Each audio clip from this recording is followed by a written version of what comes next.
Quatrième station de la croix. Marie rencontre sa mère. Marie a le cœur déchiré quand, sur le chemin, elle voit son fils chargé de la croix. Elle se souvient qu'elle avait répondu à l'ange Gabriel « Je suis la servante du Seigneur ». Maintenant, cette parole se réalise par la croix. Elle est bien la mère des douleurs, celle qui est la mère du Rédempteur du monde. Sainte Faustine écrit dans son petit journal, au numéro 1060, « Lorsque Jésus a rendu son dernier soupir, mon âme s'est brisée de douleur, et pendant un long moment, je n'ai pas pu me ressaisir. J'ai trouvé dans les larmes une sorte de soulagement. Celui que mon cœur aime agonise. Qui peut comprendre ma douleur ?» Fin de citation. Quel mystère que celui de la souffrance, difficile à concevoir par les croyants depuis toujours. Que faire de notre douleur, des épreuves physiques ou morales que nous devons vivre et que nous sommes appelés à vivre un jour?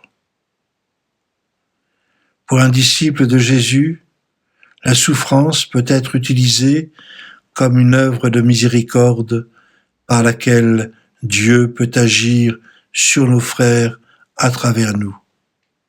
Comment comprendre cela? Sœur Faustine nous conduit au pied de la croix de Jésus. C'est d'ailleurs lui-même qui nous demande de nous y rendre, en esprit, chaque jour, à 3 heures, à l'heure de la miséricorde. Et il nous demande de nous immerger dans sa souffrance. Qui peut comprendre ma douleur? S'écrie sœur Faustine, qui vit dans sa propre chair et dans son âme la mort de son époux divin. Qui peut comprendre ma douleur? Nous demande à cette heure-là Jésus lui-même, les yeux dans les yeux.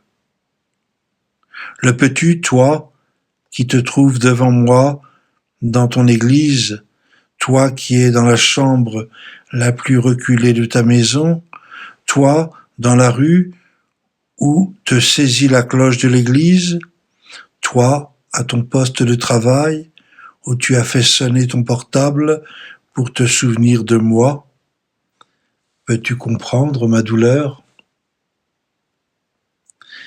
Et nous lui répondons, qui suis-je donc, Seigneur, pour comprendre cette douleur insoutenable, l'étouffement, les os qui craquent, le corps qui n'en peut plus d'être tétanisé, les chairs qui se disloquent? Et qui suis-je, Seigneur, pour comprendre aussi ta douleur d'abandon? Seule ta Sainte Mère, la Mère de miséricorde, peut tout comprendre. Elle seule peut vivre ta douleur depuis les heures de ta passion jusqu'à aujourd'hui, de l'intérieur, en véritable communion avec toi. Elle et quelques disciples à qui plus tard tu en as révélé la compréhension de siècle en siècle. L'âme est transpercée d'une épée comme ton cœur, Seigneur, l'a été.